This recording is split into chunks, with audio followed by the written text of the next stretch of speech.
Architecture is becoming increasingly difficult at this time. This is a painting from the early 19th century, but it pretty much sums up the conundrum that architects are finding themselves in the later half of the 18th century. And that is, wow, there's a lot of stuff out there.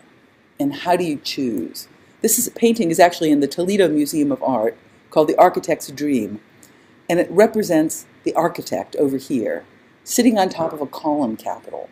He's surveying the possibilities. He's surveying the things that haunt him.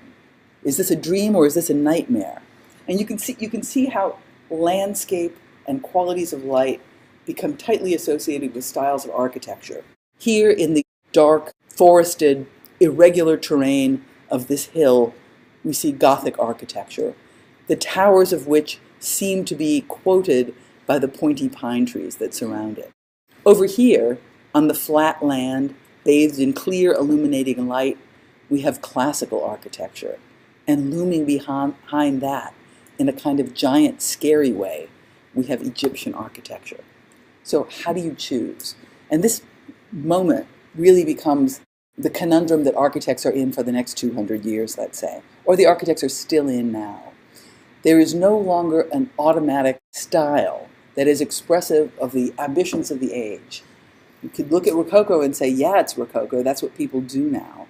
But with the Enlightenment comes in this recognition that people are not part of nature, but apart from nature, and looking back at nature, and also looking back at history, and therefore having to make these choices about which history they embrace. Crisis of style is an issue that we've already begun talking about really for the last few lectures. The kind of architecture we talked about at the beginning of this class seemed to proceed directly and inevitably from conditions of the culture and from conventions of architecture that had immediately preceded it. When we move into the 18th century, there's a kind of rupture. It could be the kind of paradigm shift that Thomas Kuhn talks about, or it could be this change in episteme that Michel Foucault talks about, issues that we discussed in earlier lectures. But suddenly, there's a whole range of choice that architects have to make. And they make that choice with the aim of finding some way to make their architectural decisions mean something. You know, why choose one thing instead of another thing? How do you decide? How can you make your architectural choice not completely whimsical or arbitrary, but significant and important? That's what the big problem in the 18th century is. And we see here this painting by Thomas Cole, The Architect's Dream, of the sublime representation of the vastness of scale of architecture and the vast sweep of history, as tiny little midget architect sits on top of a gigantic column capital with his flimsy little pieces of paper holding his plans, looking at the choices in front of him. The choices aren't just historical, classical, Gothic, Egyptian, but they're also locked into mood and atmosphere. They're also locked into landscape. And how does an architect react? Over here we have a kind of straightforward embrace of history because it's classicism. And this is John Wood the Elder at the Royal Circus in Bath. Strictly speaking, John Wood the Elder and his son, John Wood the Younger, are continuing with Neo-Palladian architecture, and they're not really wandering off into great historicist excesses, which we'll see later on today. However, they take the Neo-Palladian style in an interesting direction, and that is, they apply it to the definition not simply of individual buildings, but of urban fabric. This seems to follow naturally from developments that were going on elsewhere in Europe, specifically in France, with the great urban squares like Place Vendôme, for example, where the idea was to define a decorous urban edge and to sell that off as a kind of speculative real estate adventure and to allow individuals to build the houses behind them. Bath is an interesting town, and a town whose economy lent itself well to this kind of speculation. Already in 44 AD, the town was established as a bathing establishment by the Romans.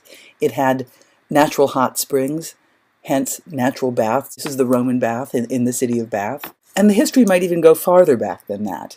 The legendary founder of Bath is King Bladud, who apparently was exiled from town because he had leprosy. And while wandering around herding his pigs on the outskirts of town, he discovered that the pigs were rolling in the mud. And then he too rolled in the mud, and mysteriously the leprosy went away. So the curative value of the waters in Bath go back a long way. And Bath, by the 18th century, was doing quite a booming tourist trade. Hence the desire to restructure the city. And to the woods, first John the Elder, then John the Younger, this task fell. I've decorated in green a couple of these interventions. Here's a square, here's the Royal Circus, and here's the Royal Crescent. Particularly of interest are the circus and the crescent, the former by John Wood the Elder and the latter by John Wood the Younger. These are all facade projects. Well, let's say site planning and facade projects. Each client got an individual architect to decorate the back. And you can see the strong figurality of these spaces, and you can also see something that really distinguishes the couple of decades between John Wood the Elder's intervention and John Wood the Younger's intervention. John Wood the Elder is making a closed space. It is all about defining the urban space. It makes nice Baroque connections to other elements within the city, but it really does keep nature out, or the only nature that is allowed to participate in the space is a copse of trees centered in the circular space. We come over to the intervention by John Wood the Younger, the Crescent. Very different attitude. We have here an open edge. We have an open engagement with nature. And in fact, the field here, called Barton Field, had a covenant on it that it was to perpetually remain unbuilt upon. And indeed, you couldn't even plant things there that would be higher than 8 feet, because they wanted to perpetually preserve views toward the Avon River, which runs down through here. And up here on top of the hill, we see another intervention by John Wood the Young called Lansdowne Crescent. Let me just say a few words about John Wood the Elder, because you look at him and you think, this guy is Neo-Palladian. Therefore, this guy is rational. This guy is systematic. This guy likes methodology. This guy is modern. And maybe this is part of being modern. John Wood the Elder undertook a project to measure Stonehenge. And this is completely consistent with 18th century archaeological interest in things like the ruins of Rome or the ruins of Greece. And in measuring Stonehenge, he became very, very interested in this ancient culture, this pre-Roman culture of the city of Bath. Very interested in the Druids, for example, and of course, insofar as he was directly working with Stonehenge, very interested in Stonehenge. There are some interesting things to be said about the geometry of Stonehenge and the geometry of the Royal Circus. For one thing, the diameter of the Royal Circus is about 318 feet, which is the diameter of the Stonehenge, at least the Stonehenge as measured by John Wood the Elder. And notice how here we have an outer ring. This is an annular elevated ring surrounded by a ditch, and an inner ring of the stones proper that we see down here. So too does Wood decide to plant a circle of trees, forming more or less the footprint of the actual stones of Stonehenge, and allowing the buildings to splay out to define the limits of the annular ridge. So there's a lot of weird masonry going on here. And in fact, Wood, like many of the architects of the time, was involved in the Masons, and he's not so covert about it. There are all kinds of Masonic symbols decorating the cornice of this very nice, Dorically articulated wall around the circus. Circus means round thing. It doesn't mean place for clowns and dancing elephants. By the way, this is what it looked like before they cleaned the facades. This photograph is probably from like 1982, and now the facades are cleaned. Most of England used to look like this because they burnt coal. The air was awful, and England looks quite different when you go back after they've cleaned the facade. I think this is interesting. I found this in a real estate advertisement for 8 the Circus. The rent would have been £5,500 per month, but I think it's interesting just to see how these houses get laid out.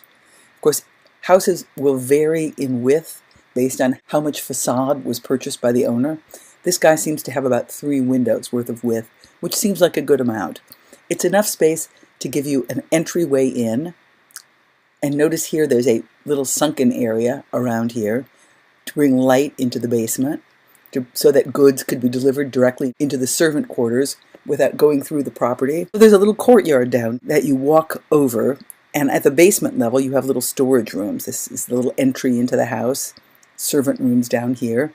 And then a quite straightforward unfolding of major rooms, one facing the square and the other facing the back garden. The same strategy of development took place for the Crescent.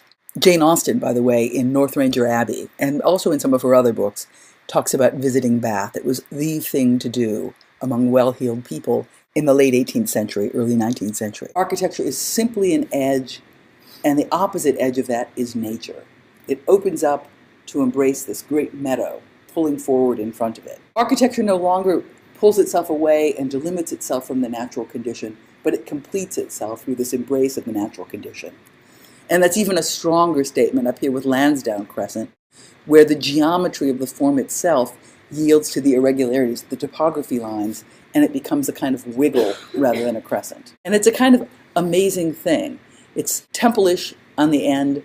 It's extrudo temple as it moves around. If you guys ever have to design urban housing in studio, this is a good tip to remember. When you look at this as a figure on its landscape, it seems to be all about this colonnade. But when you see how it actually engages the site, there's this sunken level. And this would have originally been sort of service quarters, that you bring in these slabs of beef, or the kitchen maids go there, or the coal is delivered there. You're able to organize multiple stories. And in fact, there's this like little sunken garden down here in front of the house. And that's a kind of good strategy for making an edge, if you ever have to deal with that. Notice how steeply sloping the lawn is. One thing that's great about that is that you get an incredibly beautiful view toward the river, because the topography helps enhance the view.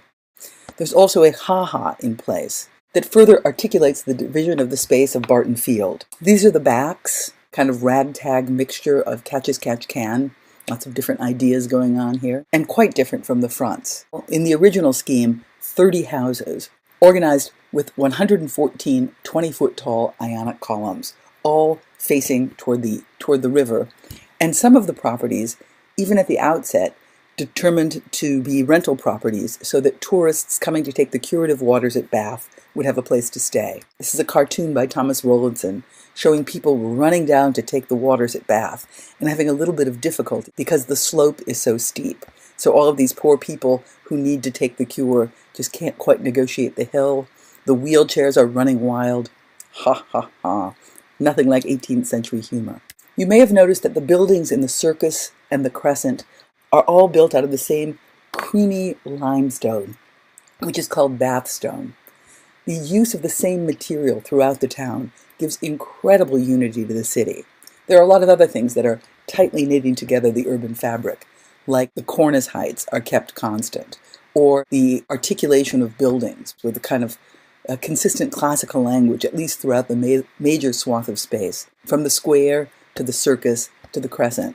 The man who owned the quarry of the Bath stone wanted to showcase his beautiful material, and he engaged John Wood the Elder to build him a house. And the house is Prior Park. This is really fabulous Neo-Palladian house. Sir Nicholas Pevsner, one of the great architectural writers of the 20th century, says this is one of the most perfect examples of a Neo-Palladian house in England. And the situation is what we've come to expect from these wonderful romantic gardens with Neo-Palladian houses on top of them. Nice little Palladian bridge here, and so forth.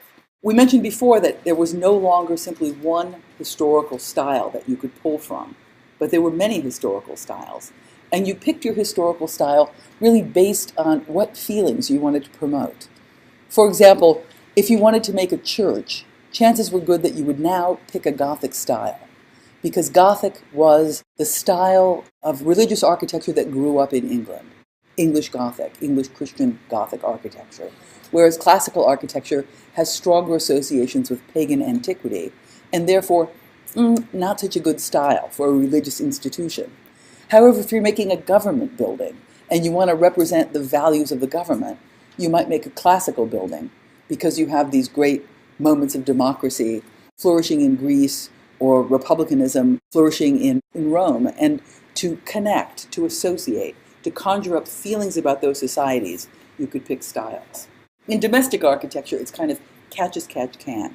Any association is possible. Here we're looking at an early moment in Gothic revival by Horace Walpole, 1749. Horace Walpole is a great patron of the arts. He is a diplomat and spends a lot of time in Italy. He made a grand tour. You have to figure out how to get across the Alps. So Horace Walpole was carried across the Alps in a sedan chair. If you like nature but you don't like hiking, get some of your friends to carry you across the Alps in a sedan chair. This is a sedan chair. In this case, there's a young lady being carried in the sedan chair through London with her plume sticking out. Conveniently, there's a trap door for such occasions. But many tourists were carried through the Alps in sedan chairs. The reason you would go through the Alps instead of taking a ship, which would seem like a more congenial way to get to Italy from England, is that in the sedan chair you would have the experience of the sublime. You would be confronting nature in all of its magnificence, the splendor of the Alps. Of course, you wouldn't be walking, you'd be sitting in the sedan chair, and the people carrying you would be confronting nature in an even more brutal and upright manner. Walpole, for Strawberry Hill, his house on the outskirts of London, picks the style of Gothic revival. And you look at this and you think this is a kind of fake Gothic revival, or let's say it's the look of Gothic revival, but not the structural value of Gothic revival, or even the quality of light and quality of dematerialization that you would expect to get in Gothic revival. We get the Gothic-y wallpaper stuck to the ceiling and then just bearing wall architecture. And this is what it looks like on the exterior, crenellated in a Gothic style, but pretty much punch windows everywhere you go. You know, this is sort of Gothic-y, but not very Gothic-y. It is a rectilinear room with little pointy things imprinted on the surface. And you compare that to real Gothic over here, where we have an architecture that is skeletal, where we have the pointy things deriving from a structural logic of the pointed vault bringing the forces down to the ground. And you can begin to see immediately what a simulacrum of the Gothic something like Strawberry Hill is. But probably Walpole's not so interested in making it Gothic. What he's interested in doing is associating it with the Gothic, conjuring up the feelings, conjuring up the moods that you would have in a Gothic building, but also having a cozy domestic space. The most fabulous and most interesting of all the Gothic revival buildings is Fonthill Abbey for the client William Beckford. William Beckford is an author of Gothic novels, and Gothic novels are these scary novels that have to do with the margin of the normal. They have to do with the paranormal.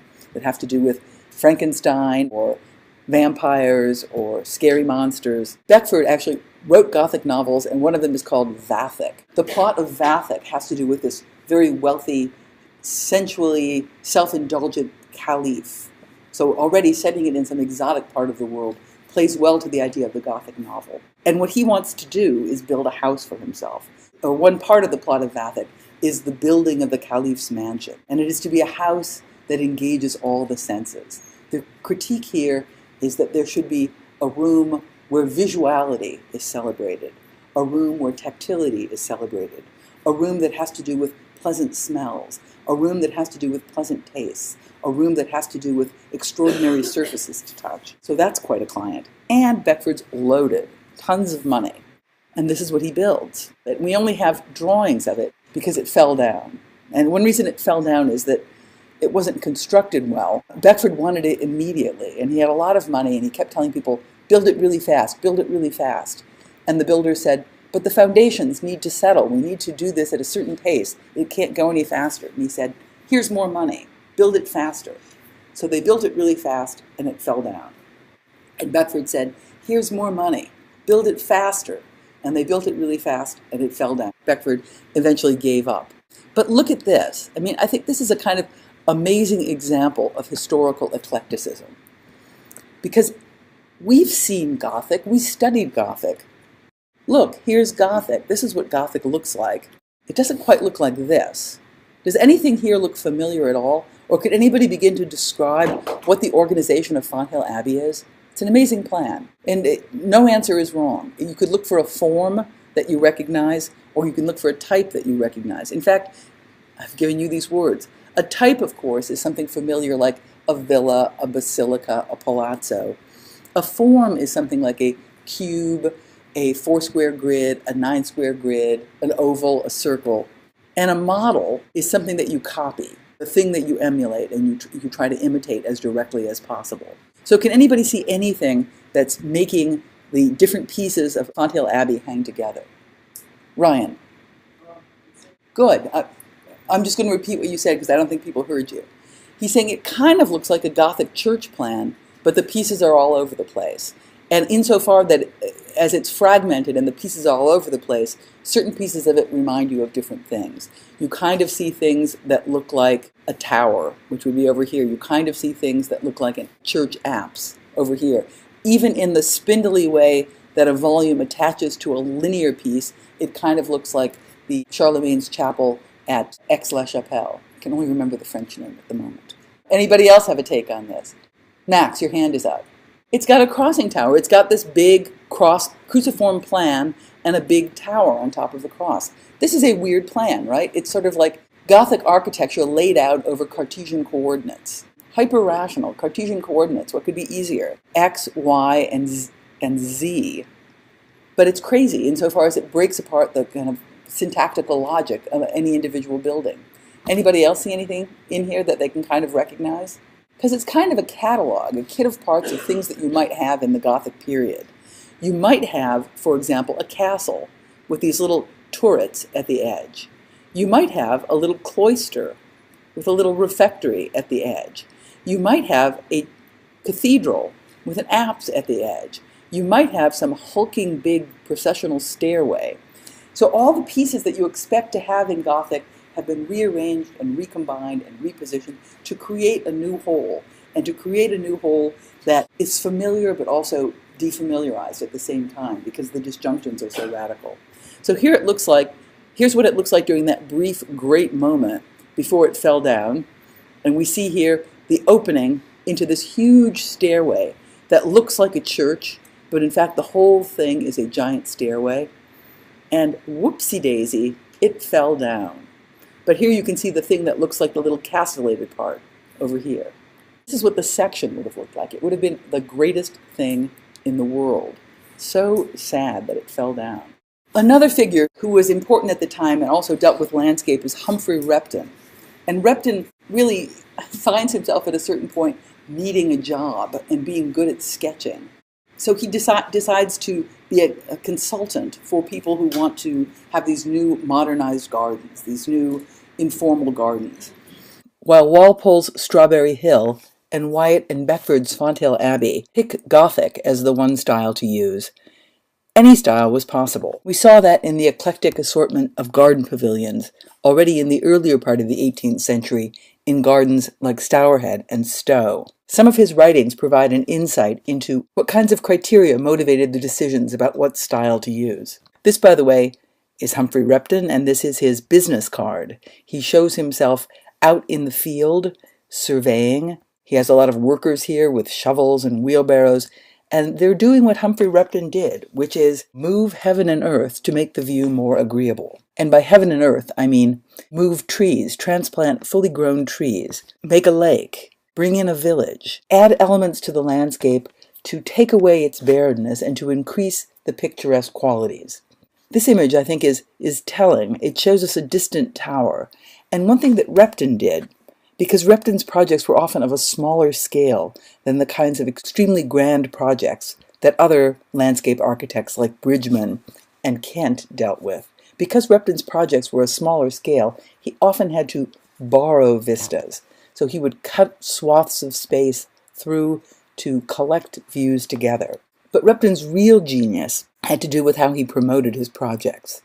Because unlike, say, Capability Brown, who had a large contracting company and was able not simply to suggest design proposals, but also to execute design proposals, Repton operated simply as a consultant, but he was able to convince clients of his ideas by presenting them with these red books. They're called red books because, well, here's the cover. Look what color it is. It's red. And the red books are just flip books. Like you see something that looks like this, and you say, well, this looks kind of good. I don't know if you can see this little line here. But what you do in the red books is you see the unimproved version, and then you flip something over, and you see the improved version. This is unimproved, and this is improved, I think. I'm thinking that. I don't know. I don't have as good taste as Humphrey Repton. The improved version tends to shy away from single trees and instead favor clumping of trees, things in threes and so forth. The improved version tends to favor view lines, vistas, rather than axes to organize your space. I'm quite sure that this is the improved version, where here you have this little straggly stream, and you flip over the little flap, like in a children's book, and suddenly you see what could happen if only Mr. Humphrey Repton could get the commission to consult on your garden. Well, this is fine. This is a nice meadow, but it's a bit thin. It's a bit bare. What if we were to plant an edge of trees and put a little temple there? What if we got some more cattle so that we had more staffage in the picture? And what if we really cleared out a view toward this church in the distance? These are some machines that Repton might have used. These are devices for transplanting fully grown trees, because Repton couldn't wait 50 years for the landscape to come into its full glory. It was much more agreeable to have the landscape ready to go on day one. Some of the terms that Repton uses in his discussion of architecture are character. And what are the qualities of the house? What's its character? What associations do you get by looking at this house? How does it make you feel? How does it work with its landscape? What landscape would be appropriate? What kind of vistas can you command? Large, organized views. And what kinds of agreeable elements can be added to increase the picturesque value of the whole? You always know you want to have some cattle or sheep, or a nice little bridge in the foreground. This is another one of the red books with the before and the after qualities revealed to you. Here Repton has provided a lake to break up the monotony of the meadow and given us some little eye-catching elements like a little bridge to arrest the movement of our eye as we move through the landscape. Repton makes all kinds of suggestions about associationism, associating one kind of style with one kind of feeling, and plays up these strong emotions. Here he's saying time will get you.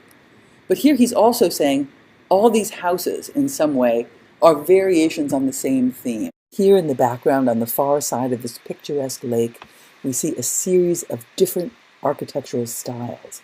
A castle on a hill, a Gothic house down by the water's edge, some kind of fortified house up on a hill, a classical house, and here it almost looks like the house has some kind of mogul dome on it, which would not be surprising, because part of the character, or part of this embrace of history, at least on the part of the English, has to do with making quotations from various parts of the vast English Empire, which was at its height in the 19th century. Grecian, very agreeable. Gothic, craggy terrain, overgrown forest, dark sky, domesticated animals, wild animals. I think this is probably the most telling of Repton's plates. This is from a different book he did called Character of Houses. Throughout his consulting, and Repton consulted on more than 400 projects, including the house of Jane Austen's mother, he would often make suggestions about changing the facade, making the appearance of the house more sympathetic with the landscape that the house was situated in. And you can see that here, A, B, C, D, E, F. Essentially, from an architectural point of view, if you were drawing plans, the plans would be almost the same for all these houses. It's just switching out the style. So it's an incredibly modern sensibility, an incredibly eclectic sensibility. And in the expansion of possibilities to all of history, meaning is beginning to slip away. And people are becoming fairly desperate. Increasingly, as we move forward into the 19th century, this notion of historical eclecticism becomes more and more prevalent. It's a tricky thing. Like, how do you make a choice? And you begin to make a choice based on things like character. This is an image of a square in the town of Plymouth. And I think it's so ridiculous. This is what this town looked like in 1821. Greek Revival building, Egyptian building, Gothic building, and some kind of giant column standing up there. The world became less unified in terms of architectural style, and both from a classical point of view and a romantic point of view, both from a Gothic revival point of view and a classical revival point of view, these strong historical images are being brought into play. I like this one a lot. This is an imaginary project from John Soane's draftsman, Gandy, where he's building a skyscraper, or at least he's drawing a skyscraper. How is he thinking about the skyscraper? And it's kind of an archaeology of styles. Not a very good archaeology, because he has Gothic down at the bottom, and then various orders, and then a little bit of Renaissance, and then a little bit of French Baroque at the top. But he's just suggesting the possibility that all these things are available. In fact, he's even using things like light to further emphasize the associations that these styles give you. Gothic is dark and scary. The Renaissance and Baroque styles are up in the light. This drawing from John Soane's office of a church, church plan, church styles. And this is a really good example of the notion of romantic classicism, because some of these buildings are incredibly classical. Some of these buildings are incredibly Gothic, but they all have their effect heightened by a strong relationship to landscape and an idea of the picturesque, that these are not isolated buildings to be seen and understood as discrete entities, but they're somehow wrapped up in an atmosphere and creating moods. John Soane's office did all kinds of great things like that. So the study of aesthetics becomes more and more and more amplified and more directly applied to architecture. We have a number of characters who are no longer really philosophers. And we could say that Edmund Burke didn't care about architecture. He was just interested in the aesthetics in an abstract sense. But people like Payne Knight, who writes a book called, or essay called, Studies of the Picturesque Landscape and Its Relationship to Architecture, where he's thinking very specifically about how certain landscapes could begin to create different moods. Here above we have a classical landscape, sunshine and meadows, and here below we have a Gothic landscape, shadows and thickets, for example. The architect John Nash is a good one to look at for this because early on in his practice, he teamed up with Humphrey Repton. Nash is working here at the turn of the 19th century. He had a sort of miserable life, I have to say. His first wife kept cheating on him. She was a cheating woman, but she cheated in a funny way. She would adopt children and then produce them and say, "This is your baby." And he would say, "How's that possible?" So, "It is. I just had a baby." And pretty soon he sent her off to live with relatives in Wales, and eventually she died. Then he married another woman who was about 25 years younger than he was, and she was a great beauty, and also a cheating woman. But in that case, it turned out to be a better arrangement, because the Prince Regent thought she was lovely. Prince Regent went on to become George IV, and if George IV admires your wife, you get some really great commissions, it turns out. These are some houses that Nash did in collaboration with Humphrey Repton on the landscapes, and they're all kind of variations on a theme. And you might say, well, that can't possibly be true. They all look so radically different. But if you notice here, this classical house, Rockingham House, it is basically a symmetrical plan. It's an academic plan of A, B, A, with a pavilion in the middle. And over here we have Aqualate Hall, which more or less just is Gothic, or let's say Jacobean vernacular. It reverses the pavilions. Pavilion, not a pavilion, pavilion. Or this one, Cosham House. Variations on the same thing. The thing that gets differentiated is the style.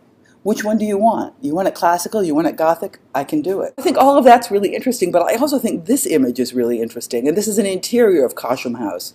And what I think is new about this with respect to other things we've seen is that it's using materials that wouldn't have been available to an earlier generation of architects. These are some industrially produced ironworks, little spindly iron columns, little iron balconies, and so forth, iron brackets. There is a opening up of other architectural possibilities based on the capabilities of these new materials that are present at this early moment in the Industrial Revolution. You know, think about what columns look like if they're made of stone. They're heavy, they're ponderous things. Here we don't even have columns. We just have these iron brackets cantilevering the balcony out. Or when we do have columns, they're very, very thin. We get lots of that stuff happening in these various Nash houses. Like we have this fake Gothic, but it's really just metalwork hanging from the ceiling, very thin. I think this is a great little Nash project. It's a series of houses built on the outskirts of the town of Bristol. Blaze Hamlet. Look at the plan. This is a picturesque plan. And what makes it picturesque? Well, one thing is no big axes. But how does that make it picturesque? How does that in and of itself make it picturesque?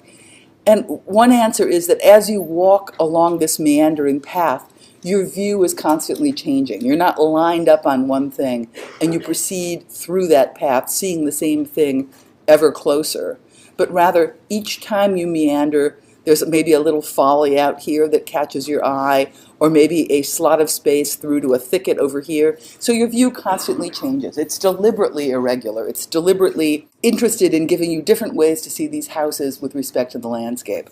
And the houses themselves pick up on the English vernacular. Vernacular just means the local style. The English vernacular will change from town to town. If there's a town that has red clay at the riverbanks, then you'll probably have red brick architecture. If there's a town that's near a limestone quarry, then you'll probably have limestone architecture. One thing that you see all over England is the idea of the thatched roof. And these houses built by this fancy architect, Mr. John Nash, have thatched roofs to further connect them to the landscape, to further amplify the picturesque value of these houses. And they're totally cute, right? Look at that.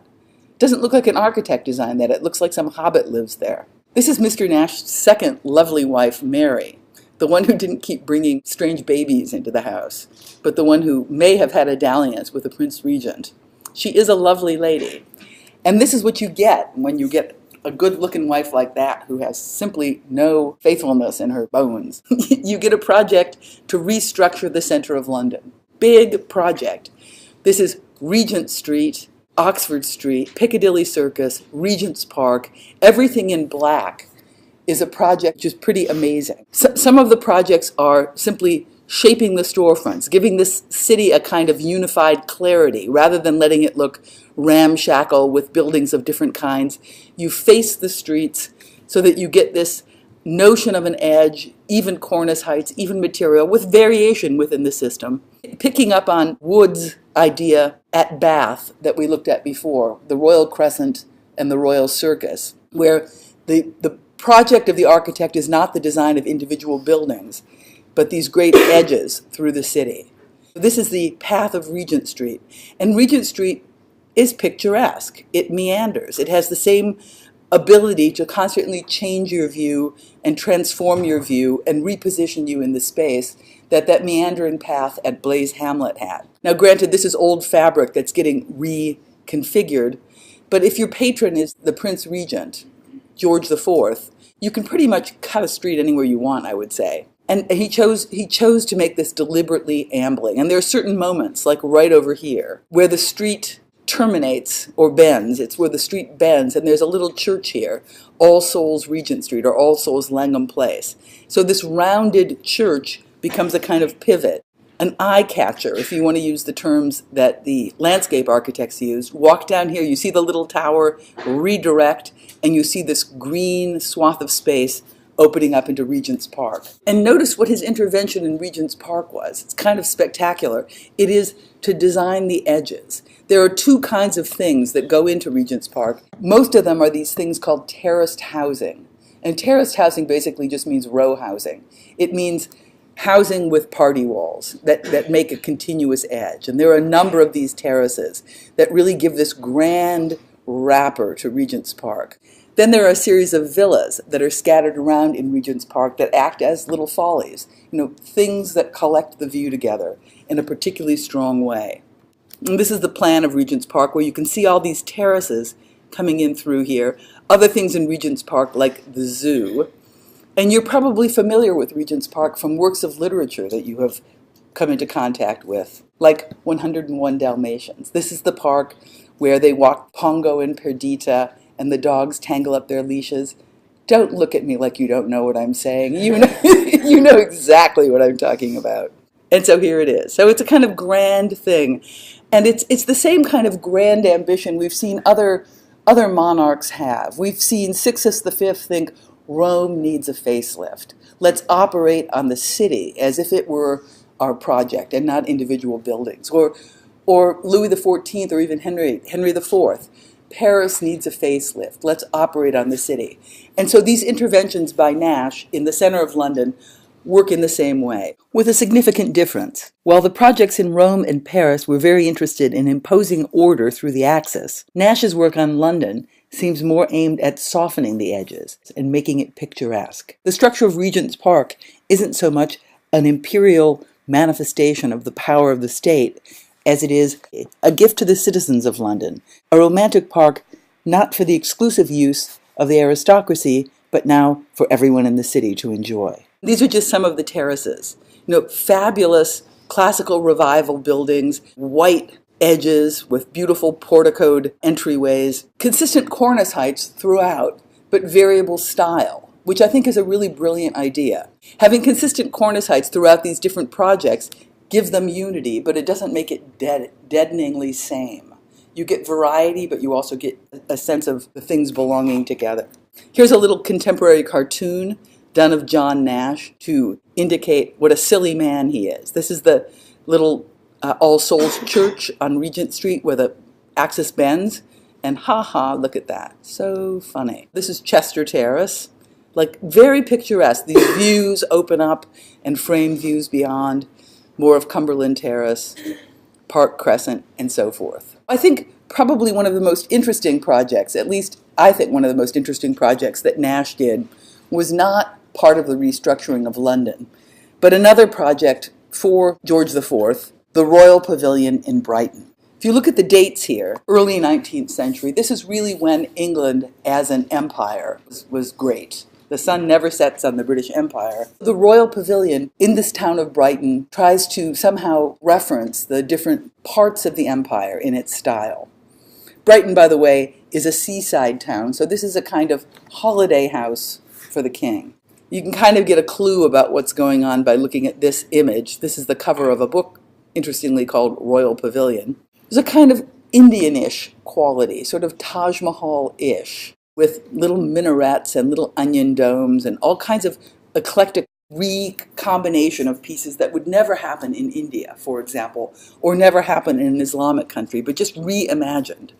Crenellations here look distinctly British, Gothic. Pretty great looking though. And you have to say, what's his secret? And part of his secret is, this is one of those same old classical plans that we've seen Nash trotting out for any style at all, with a very clear idea of A, B, C. And over here, beyond this boundary, you have kitchen quarters. But essentially, it's the same plan he always uses, a little bit larger. I think what makes this building really special is A, the language, and B, the material. Here, in order to build these kind of bizarro domes, he's got to resort to different materials than would have been available in traditional architectures. So he's using a lot of metal, a lot of iron, a lot of framework, a lot of perforated metal surfaces to get this lacy quality and to get it fairly cheaply because of the advances in British industry at the time. For example, here you see a column, and this is a cast iron column that looks like some kind of vegetal column. When you cast them, you can make a lot of them. The section is one of the most extraordinary things in this scheme. The interior spaces, he wants to conjure up the sense that you're inside a tent, that this is some kind of architecture of the deserts. You move through India into this desert landscape. You're inside a tent, and it's easy enough to do if you have these iron trusses hanging underneath an iron dome. You get this vast, fabulous sweeping space. The language is really, really interesting for a number of reasons. One reason is it's pulling together this wide-ranging series of images from the British Empire. Two, it's doing it in metal. And three, it's also inventing to a certain extent. It's inventing variations on the theme of how nature becomes architectural. You can kind of see that over here in this column that we looked at, and you might think, we've been seeing vegetal columns. We've been seeing columns that look like nature since Egypt, when we saw lotus columns, or columns that looked like bundles of reeds, or even the Corinthian column and the idea of acanthus leaves. But here it becomes much, much more explicit, almost as if to say, no, this is really just nature. Look at the chandelier. It looks like the top of a palm tree up here. Look at these columns. These look like a little cross between Asian umbrellas and little palm trees. And it gets really explicit when you go into the kitchen, where the columns look like this. These are shiny metal tubes connected together with palm fronds on the top. Those are the columns. It's great.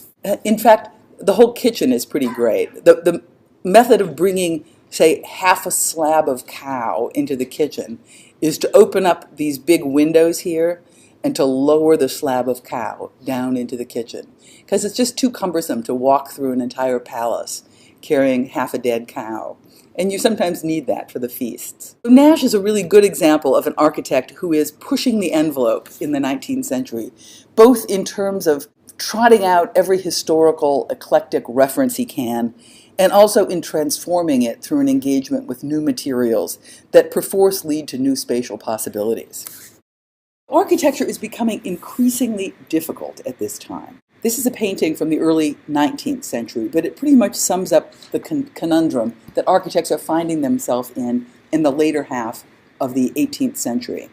And that is, wow, there's a lot of stuff out there. And how do you choose? This painting is actually in the Toledo Museum of Art, called The Architect's Dream, and it represents the architect over here, sitting on top of a column capital. He's surveying the possibilities. He's surveying the things that haunt him. Is this a dream or is this a nightmare? And you can see how landscape and qualities of light become tightly associated with styles of architecture. Here in the dark, forested, irregular terrain of this hill, we see Gothic architecture, the towers of which seem to be quoted by the pointy pine trees that surround it. Over here, on the flat land, bathed in clear illuminating light, we have classical architecture. And looming behind that, in a kind of giant, scary way, we have Egyptian architecture. So how do you choose? And this moment really becomes the conundrum that architects are in for the next 200 years, let's say, or the architects are still in now. There is no longer an automatic style that is expressive of the ambitions of the age. You could look at Rococo and say, yeah, it's Rococo, that's what people do now. But with the Enlightenment comes in this recognition that people are not part of nature, but apart from nature, and looking back at nature, and also looking back at history, and therefore having to make these choices about which history they embrace. Crisis of style is important. That's what the big problem in the 18th century is. And we see here this painting by Thomas Cole, The Architect's Dream, of the sublime representation of the vastness of scale of architecture and the vast sweep of history, as tiny little midget architect sits on top of a gigantic column capital with his flimsy little pieces of paper holding his plans, looking at the choices in front of him. The choices aren't just historical, classical, Gothic, Egyptian, but they're also locked into mood and atmosphere. They're also locked into landscape. And how does an architect react? Over here we have a kind of straightforward embrace of history because it's classicism. And this is John Wood the Elder at the Royal Circus in Bath. Strictly speaking, John Wood the Elder and his son, John Wood the Younger, are continuing with Neo-Palladian architecture, and they're not really wandering off into great historicist excesses, which we'll see later on today. However, they take the Neo-Palladian style in an interesting direction, and that is, they apply it to the definition not simply of individual buildings, but of urban fabric. This seems to follow naturally from developments that were going on elsewhere in Europe, specifically in France, with the great urban squares like Place Vendôme, for example, where the idea was to define a decorous urban edge and to sell that off as a kind of speculative real estate adventure and to allow individuals to build the houses behind them. Bath is an interesting town, and a town whose economy lent itself well to this kind of speculation. Already in 44 AD, the town was established as a bathing establishment by the Romans. It had natural is an issue that we've already begun talking about really for the last few lectures. The kind of architecture we talked about at the beginning of this class seemed to proceed directly and inevitably from conditions of the culture and from conventions of architecture that had immediately preceded it. When we move into the 18th century, there's a kind of rupture. It could be the kind of paradigm shift that Thomas Kuhn talks about, or it could be this change in episteme that Michel Foucault talks about, issues that we discussed in earlier lectures. But suddenly, there's a whole range of choice that architects have to make. And they make that choice with the aim of finding some way to make their architectural decisions mean something. You know, why choose one thing instead of another thing? How do you decide? How can you make your architectural choice not completely whimsical or arbitrary, but significant and important?